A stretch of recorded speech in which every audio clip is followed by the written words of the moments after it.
Bonjour tout le monde, bonjour Khadija. Alors avec votre permission, nous débuterons dans quelques minutes pour laisser aux participants le temps de se connecter.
Rebonjour tout le monde.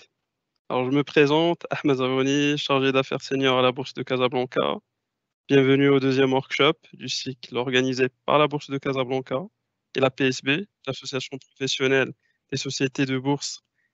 Pour rappel, après une première conférence qui a passé en revue les perspectives macroéconomiques et le secteur minier, nous allons attaquer cette fois-ci le secteur de l'assurance. Alors, je rappelle aussi que l'enregistrement de l'ensemble des webinaires est disponible sur les réseaux sociaux de la Bourse de Casablanca et de la PSB, que je vous invite d'ailleurs vivement à suivre. Alors, pour le webinaire d'aujourd'hui, nous avons le plaisir d'accueillir Khadija Al-Moussili, analyste senior à BMCE Capital Global Research, qui couvrira le secteur de l'assurance. Alors, quelques chiffres sur le secteur de l'assurance avant de donner la parole à Khadija. Donc, le secteur de l'assurance représente 4,5% de la capitalisation boursière, la bourse de Casablanca, soit 29 milliards de dirhams, et est représenté par trois acteurs de premier plan, Wafa Assurance, Saham et Atlanta Sanad. Alors, quelques petites données clés sur le secteur, avec un price earning ratio de 18,8, un price to book de 2,3 et un dividend yield de 3%. Le secteur de l'assurance est un secteur important de la bourse de Casablanca. Alors, je rappelle encore une fois que vous pouvez poser vos questions sur l'espace qui est prévu à cet effet. Khadija, je te donne la parole. Merci Ahmed. Bonjour tout le monde. Donc déjà, je vous souhaite la bienvenue à ce webinaire qui porte sur les nouveaux défis du secteur des assurances au Maroc. Donc tout d'abord, nous allons commencer par une présentation et une monographie du marché pour ensuite nous intéresser aux prérogatives et missions du secteur. Nous enchaînerons par la suite sur les différents défis auxquels sont confrontées les compagnies d'assurance aujourd'hui pour clôturer sur un focus secteur coté. Donc, ce qu'il faut savoir, c'est que le secteur marocain des assurances est le deuxième marché en Afrique. Il s'impose donc comme l'un des marchés les plus dynamiques de la région et il continue de prendre de l'ampleur d'année en année, comme en témoignent pas mal d'éléments. Donc, le premier élément concerne l'amélioration de son taux de pénétration, qui est passé de 3,7% en 2017 à 4,5% en 2020. Donc, c'est un taux qui reste quand même assez élevé comparativement au taux de pénétration moyen des pays émergents de la région EMEA, qui se situe à 1,9% pour la même année. Donc, on aura l'occasion de revenir sur ce point plus en détail sur la slide d'après. Le deuxième élément concerne la croissance à deux chiffres, donc de plus de 20% des primes entre 2017 et 2021, à près de 50 milliards de dirhams. Sinon, en termes de composition, c'est un secteur qui comprend 15 compagnies d'assurance et qui présente un niveau de concentration qui est assez moyen, donc avec une part de marché agrégée de 69% pour les 5 premiers assureurs. Par branche, le chiffre d'affaires global du secteur provient à hauteur de 53% de la branche non-vie et le reste émane de la vie, bien évidemment. Donc, nous pouvons passer à la diapo suivante qui présente un comparatif des taux de pénétration à l'international. Donc, on voit que le Maroc est quand même bien positionné, comme je l'ai dit tout à l'heure, comparativement aux autres pays, donc avec un taux de pénétration de 4,5%. Le deuxième graphe reprend les parts de marché des principales compagnies d'assurance, donc avec Wafa Assurance qui est en tête de classement, suivi de REBA et de Mutuelle Michel. Donc, passons maintenant à l'évolution de l'activité commerciale donc sur les 3 dernières années. Donc, c'est une évolution qui fait ressortir une bonne performance du secteur, donc avec une progression de près de 10% des primes à 50 milliards de dirhams en 2021. Donc, comme vous le savez, l'année 2020 a été marquée par une faible croissance et donc, naturellement, l'activité d'assurance a repris sa dynamique en 2021, aussi bien au niveau de l'assurance vie qu'au niveau de l'assurance non-vie. Donc, dans le détail, comme vous pouvez le voir sur le graphe, l'assurance vie s'est améliorée de près de 13% à 23 milliards de dirhams. Donc, c'est une hausse qui a été impulsée principalement par l'épargne grâce à la reprise des contrats libellés en dirhams, mais aussi à la dynamique soutenue qui a été observée au niveau des supports en unité de compte. Pour sa part, la non-vie affiche une hausse de près de 8%, qui est portée essentiellement par la performance de l'assurance automobile. Alors sinon, par activité, comme vous pouvez le voir sur le graphe aussi, donc on a l'épargne en support dirham et l'automobile qui représentent près de 62% du chiffre d'affaires global du secteur. Au volet opérationnel, les prestations et frais des compagnies d'assurance augmentent de près de 11% à 43 milliards de dirhams. Donc, c'est une hausse qui a concerné aussi bien l'assurance vie que la non-vie. Et donc, en termes de rentabilité, le RN progresse de 31% à 4,2 milliards de dirhams. Donc, il a été boosté principalement par la croissance des produits nets de placement, donc avec une hausse de près de 34%. Et du coup, grâce à cette performance, le ROE global s'est amélioré à 9,5% contre 7,5% en 2020. Donc, je vous propose maintenant de passer en revue les prérogatives et missions du secteur que nous pouvons résumer en 2 principaux points. Donc, le premier point est relatif à la protection des personnes et des biens à travers la couverture des sinistres. Donc, comme vous le savez, l'assurance est définie comme une technique de transfert des conséquences financières de l'occurrence d'un événement qui est appelé sinistre. Donc, ce transfert s'opère moyennant le paiement d'une prime de l'assuré à l'assureur qui lui promet le versement d'une prestation en cas de réalisation de ce sinistre. Donc, la notion de sinistre est surtout utilisée pour la branche non-vie et elle est quantifiée par le ratio sinistre sur prime qui s'établit à 68,5% en 2021. Donc, il est en hausse de 6% par rapport à 2020. Donc, 2020, une année qui a été marquée par le confinement et donc forcément par une baisse des sinistres automobiles et maladies. Le deuxième rôle d'une compagnie d'assurance consiste en la réalisation de placements, donc que ce soit au niveau de la vie ou au niveau de la branche non-vie. Donc, à partir des primes qui sont versées par les assurés. Ces placements sont constitués essentiellement d'actifs de taux avec une part de 51% et d'actifs d'action avec une part de 42%. Donc, il y a pas mal d'autres classes d'actifs qui sont présentes au niveau des placements, comme l'immobilier, par exemple, qui constitue 3% de l'ensemble des placements du secteur. Donc, dans la réalisation de ces deux missions, les compagnies d'assurance sont confrontées à plusieurs défis et changements réglementaires qui, in fine, ont pour but de renforcer leur solidité financière et leur résilience. Donc, aujourd'hui, les principaux défis du secteur concernent trois principaux points, donc à savoir la mise en place du projet solvabilité basé sur les risques, la généralisation de l'assurance maladie obligatoire et le démarrage de l'activité Takaful. Donc, je vous propose de commencer par la solvabilité basée sur les risques, dont la mise en place effective est prévue pour l'année 2025. Donc, c'est un projet qui consiste globalement en l'adoption d'une approche et qui va prendre en compte l'ensemble des risques qui sont encourus par les opérateurs. Donc, que ce soit le risque de souscription, le risque marché, le risque opérationnel, le risque de contrepartie, le risque de spread et le risque de concentration dans le calcul de la marge de solvabilité, ce qui devrait justement réduire de manière substantielle les excédents de marge des assureurs marocains. Donc, ce qu'il faut savoir, c'est que ce projet comporte trois piliers. Donc, le premier pilier porte principalement sur des exigences quantitatives, à savoir le calcul de la marge de solvabilité en fonction de l'ensemble de l'activité d'une compagnie d'assurance. Donc, au Maroc, deux études quantitatives ont été réalisées pour ce volet et la CAP serait aussi en train de finaliser un calibrage des chocs qui est relatif à ce pilier. Le deuxième pilier concerne la gouvernance et devrait donc permettre d'instaurer une gouvernance et une gestion qui repose sur des fonctions de contrôle interne, d'audit, d'actuariat et de conformité indépendante. Au niveau national, il faut savoir que le déploiement des éléments de la gouvernance a déjà été amorcé, donc, notamment pour tout ce qui est élaboration des politiques écrites et opérationnalisation des fonctions clés. Et enfin, le troisième pilier porte sur les exigences en matière d'information. Il devrait garantir une meilleure transparence en termes de communication financière. Donc, c'est un élément qui va être très positif pour le secteur et aussi pour les investisseurs.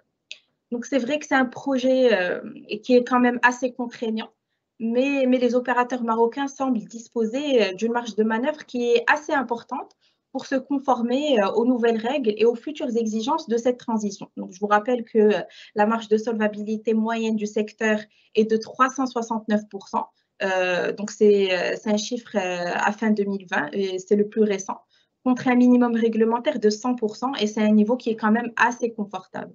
La CAPS a aussi réalisé pas mal de stress tests qui ont fait ressortir une bonne résilience des entreprises d'assurance donc, face aux chocs qui ont été appliqués sur les portefeuilles actions et immobiliers, mais aussi par rapport aux conditions macroéconomiques et techniques défavorables. Donc, normalement, il n'y a pas de crainte à avoir par rapport à ce sujet.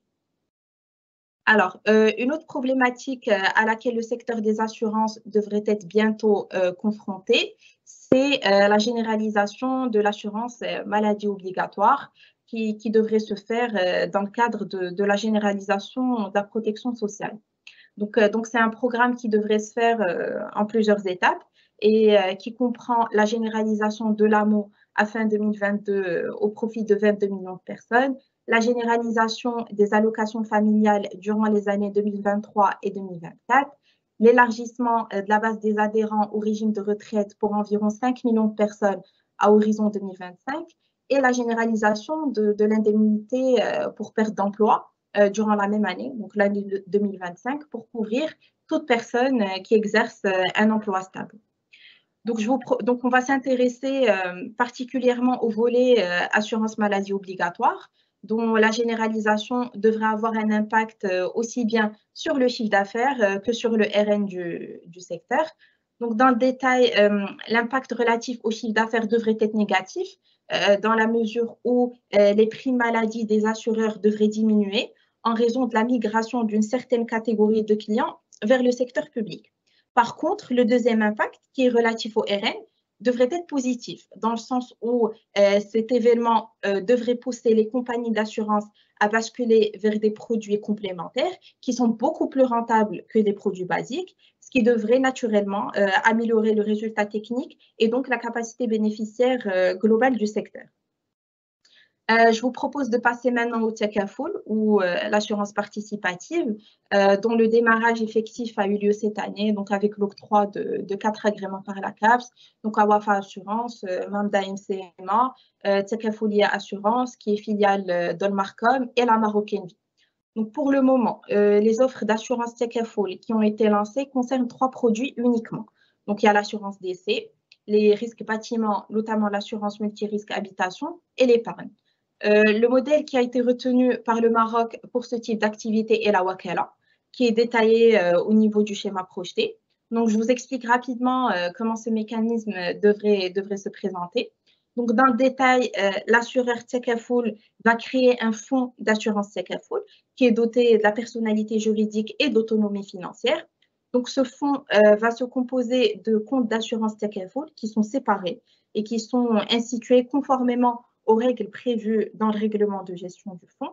Donc, il faut noter que la loi prévoit une séparation des comptes d'assurance Takaful qui sont dédiés à la couverture des risques de ceux qui sont liés à l'épargne.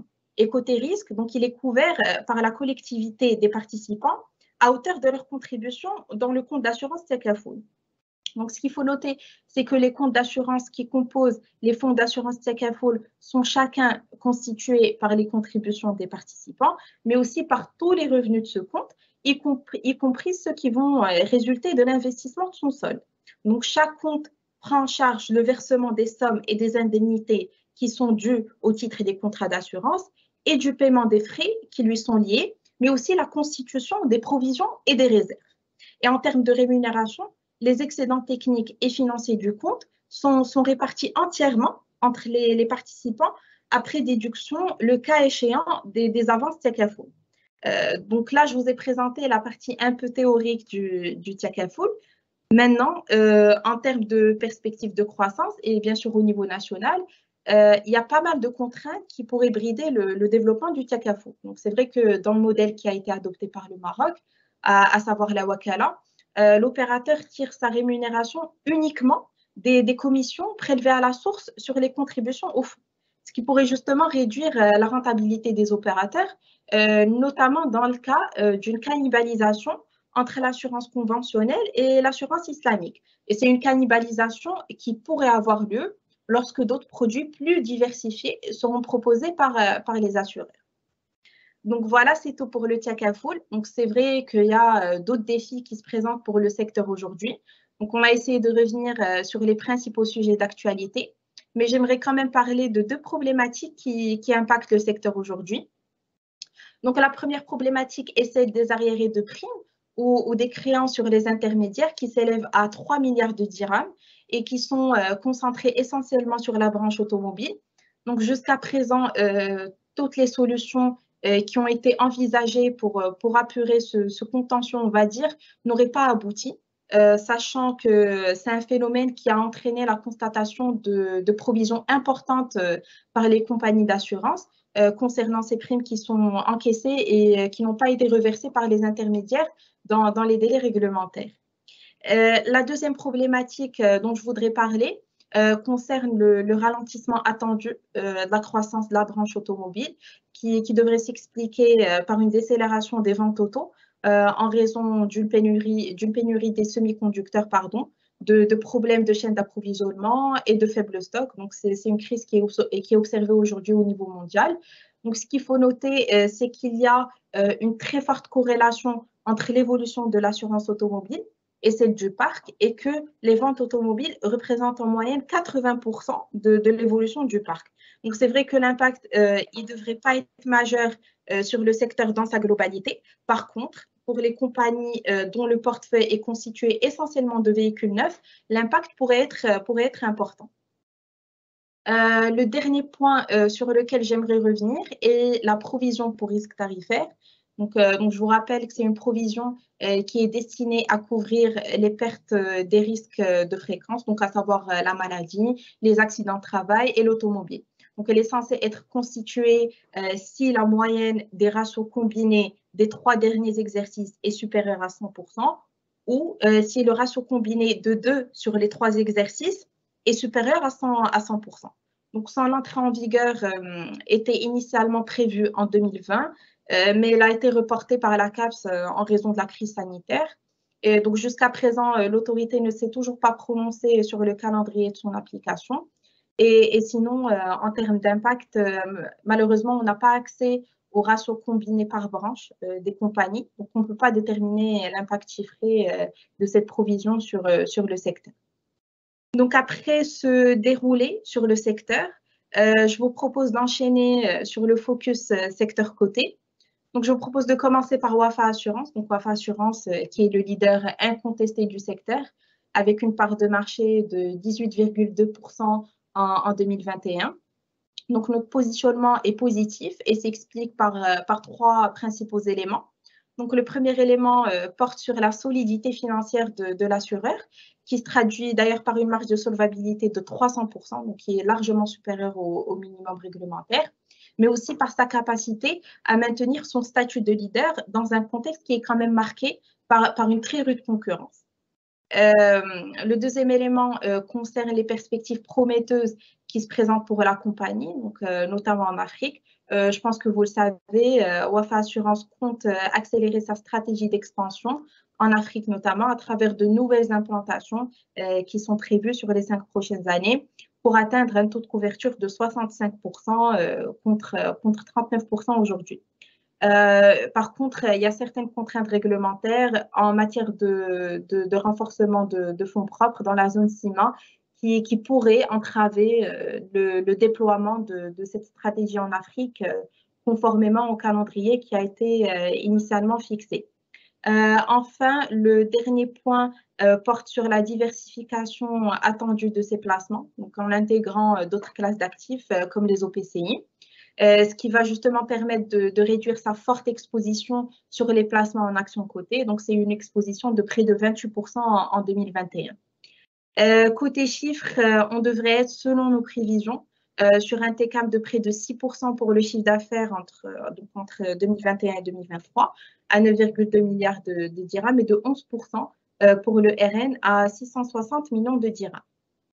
Donc, passons maintenant à SAM Assurance. Donc, SAM qui est le leader sur l'automobile et la santé. En termes d'activité commerciale, la compagnie devrait faire preuve d'une meilleure dynamique. Donc, avec le lancement prévu des produits en unité de compte, donc c'est des produits qui présentent aujourd'hui un potentiel qui est très, très important. Au volet technique, l'opérateur compte réduire ses placements en actions, ce qui va justement garantir une certaine stabilité et moins de volatilité au niveau de son portefeuille. Et sinon, côté stratégie, donc je pense que vous le savez, la création d'une joint venture entre les groupes Saint-Lam et Allianz pourrait avoir un impact positif sur l'activité au niveau national à travers la réalisation d'économies d'échelle, mais aussi la proposition de nouveaux produits qui sont censés être plus diversifiés et plus innovants. Donc, en termes de perspectives chiffrées, on devrait être, selon nos prévisions, sur un TCAM de 5% pour le chiffre d'affaires entre 2021 et 2023, donc à 5,6 milliards de dirhams, et de 8% pour le RN à 422 millions de dirhams. Le dernier argumentaire que je vais vous présenter concerne Atlanta Sanad. Donc, c'est une valeur en laquelle nous croyons énormément, en particulier sur le plan, fondamental. Donc, en effet, c'est un assureur qui fait preuve de façon continue d'une dynamique commerciale, notamment grâce à sa stratégie agressive, qui se traduit par le lancement continu de nouvelles offres, mais aussi par l'accélération de son processus de digitalisation. Au volet financier, on voit que la compagnie fait preuve d'une meilleure gestion financière, donc avec un TCAM du résultat financier de près de 20% sur les 5 dernières années. Donc, c'est une hausse qui provient notamment de l'amélioration de ses profits sur réalisation de placements sur la période, grâce à un portefeuille de placement qui est quand même assez rentable, Donc, les principales valeurs qui constituent ce portefeuille d'actions sont CIH Bank, BMC et Woolmans. Donc, c'est des valeurs qui ont des rendements qui sont très, très intéressants, comme vous le savez. Et sinon, au volet stratégique, donc je pense qu'il est important de souligner que l'acquisition attendue par la compagnie de 12,8% du capital de crédit du Maroc devrait lui permettre de se développer davantage, notamment sur l'activité banque-assurance, surtout qu'Atlanta Cement dispose d'une marge de croissance très importante sur la vie, qui ne représente aujourd'hui que 25% de son chiffre d'affaires global. Et ce potentiel est d'autant plus important dans le sens où le développement de la banque assurance impacte positivement le chiffre d'affaires d'une compagnie d'assurance, mais a une incidence peu significative sur sa capacité bénéficiaire au vu de l'importance du mécanisme de participation aux bénéfices qui sont versés aux assurés dans le cadre des produits vie. Donc, du coup, pour aboutir à un niveau de rentabilité qui est satisfaisant, il faut que la compagnie réalise des volumes qui sont très importants au niveau de cette activité, qui devrait permettre justement d'augmenter significativement ses primes sur la branche vie.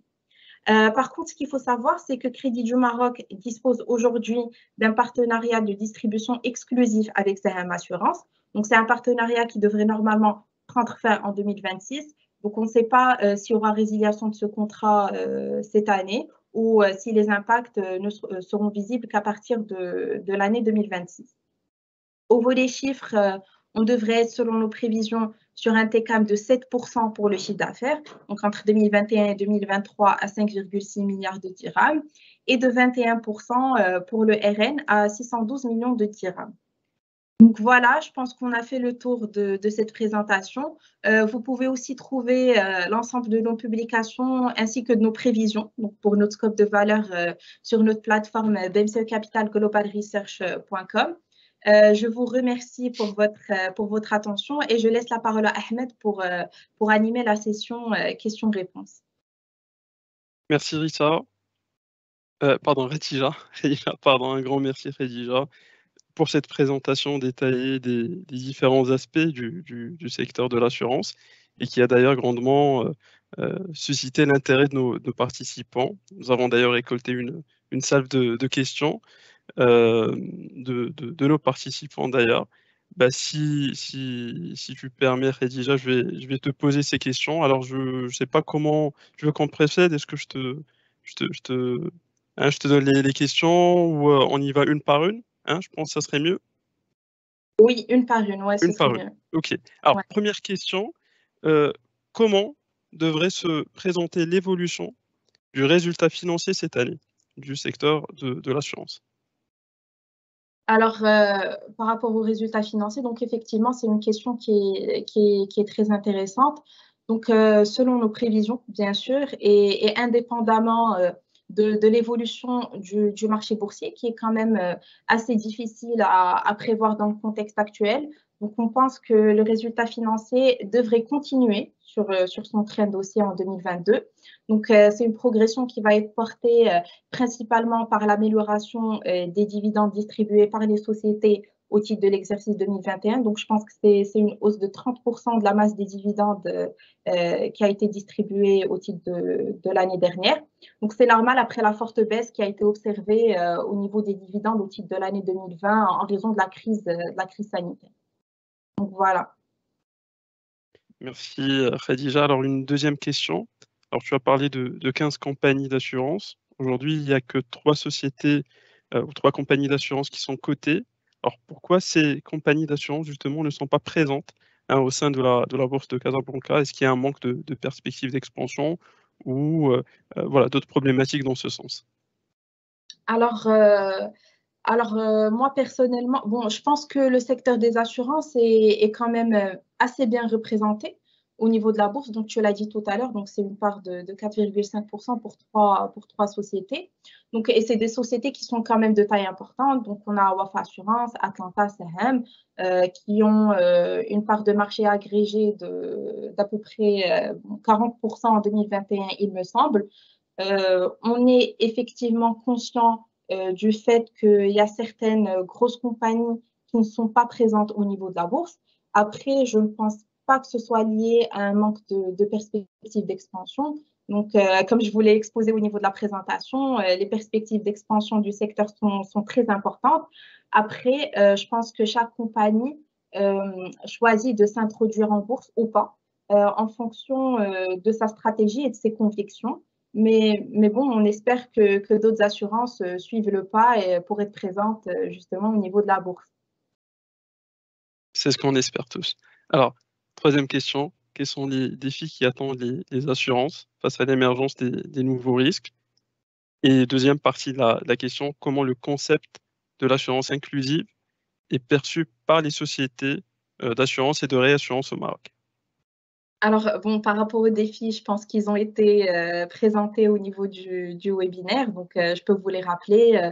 Donc, c'est le projet solvabilité basé sur les risques, la généralisation de l'amour, l'entrée en vigueur du check-a-full, la provision pour risques tarifaires, le ralentissement de la croissance de la planche auto. Donc je pense qu'on a passé en revue l'ensemble de ces défis au niveau de la presse.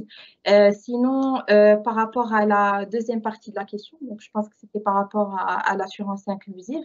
Donc c'est vrai que c'est un concept qui intéresse pas mal d'opérateurs aujourd'hui. Donc, par exemple, Wafa Assurance, qui avait lancé son produit Min Iqtisadi, qui, je pense, couvre aujourd'hui 360 000 personnes, il me semble, ou du moins, c'est le chiffre le plus récent qui a été communiqué par la compagnie. Mais il faut dire qu'aujourd'hui, ce type d'activité est toujours à un stade embryonnaire. Mais par contre, je pense que le gouvernement table sur un niveau de 700 000 contrats d'assurance inclusive, il me semble, d'ici la fin de l'année. Donc, je pense qu'on sera quand même sur une certaine croissance par rapport à cette activité. Donc, voilà. D'accord, merci Khadija. Alors, dans la même veine, une quatrième question, comment les opérateurs du secteur des assurances peuvent-ils faire face à la baisse des rendements servis sur les contrats d'assurance vie? Euh, alors, oui, effectivement, c'est une très bonne question. C'est une question qui intéresse pas mal de personnes aujourd'hui, c'est vrai. Euh, donc, c'est vrai que les rendements moyens qui sont servis sur les contrats en dirham ont baissé dernièrement. Donc, si je me rappelle bien par rapport aux chiffres, donc, ils sont passés de 4,1% il y a 4 ou 5 ans à 3,2% en 2020. Donc, c'est vrai que ça peut constituer une certaine menace pour l'épargne assurantielle. Mais ce qu'il faut savoir, c'est que les assureurs disposent de pas mal de leviers pour faire face à cette érosion pardon, des taux. Donc, avec l'adoption d'une stratégie de diversification, avec la promotion des contrats en unité de compte, donc c'est quelque chose qui a été généralisé au niveau du secteur aujourd'hui. Donc, il y a Wafa Assurance qui est déjà présente dessus, la Marocaine Vie aussi, Atlanta et Saham qui vont les lancer cette année. Donc, c'est vrai que les fonds récoltés auprès des épargnants sont pour une grande partie investis en bons du trésor, donc d'où la baisse des rendements. Et donc, l'une des solutions pour les assureurs serait d'orienter une part plus importante des capitaux vers d'autres actifs, comme l'immobilier par exemple. D'ailleurs, avec l'émergence des OPCI, je pense que ça constitue une opportunité intéressante pour les opérateurs. Donc voilà, il y a pas mal de leviers qui peuvent permettre de contrecarrer cette baisse. Merci. Une cinquième question. Quel devrait être l'impact chiffré de l'application de la SBR sur les marges de solvabilité? Alors, par rapport à l'impact chiffré, donc malheureusement, on n'a pas assez d'informations à ce sujet. Par contre, il y a une information que je peux vous communiquer. Donc, selon certains opérateurs du secteur, l'impact chiffré de Solvency 2, donc sur les marges de solvabilité à l'international, était de 100 points de base en moyenne. Donc voilà, je ne pense pas que ce soit un impact qui soit très, très important. Après, comme je l'ai dit tout à l'heure, les opérateurs cotés ont des niveaux très confortables en termes de marge de solvabilité, ce qui leur confère un certain matelas pour absorber les éventuels impacts qui sont inhérents à l'application de cette norme. Merci Khadija. Une autre question, si tu permets. Quelles sont Bien les sûr. perspectives de développement du produit UC, unité de compte, ce dont on a parlé tout à l'heure? Alors, donc par rapport, donc je pense que bon, j'ai un peu répondu à la question et aussi au niveau de la presse. Donc, c'est un produit qui vient aujourd'hui pour un peu compenser la baisse qui est observée au niveau des contrats qui sont libellés en dirham. Donc, c'est aussi quelque chose qu'on peut voir au niveau de l'évolution des primes au volet sectoriel.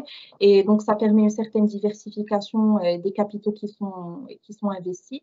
Donc, je pense que d'ici quelques années, c'est un produit c'est un produit qui présente un potentiel de développement très important et c'est quelque chose qui va se voir davantage à partir de cette année, vu qu'il y a pas mal d'assurances qui ont obtenu l'agrément pour commercialiser ce type de produit. C'est quelque chose qui va vraiment permettre de tirer vers le haut l'évolution des primes de vie. Voilà. Merci beaucoup, Khadija. Je pense qu'on a fait le tour des questions. Merci à toi. Merci pour ton temps et pour cette présentation encore une fois et d'avoir répondu à toutes les questions. Alors, Avec plaisir. et tout le plaisir est pour nous. Je rappelle notre rendez-vous de la semaine prochaine pour le troisième workshop qui aura lieu le 14 juin et traitera du secteur du BTP. Et ça sera en compagnie de M.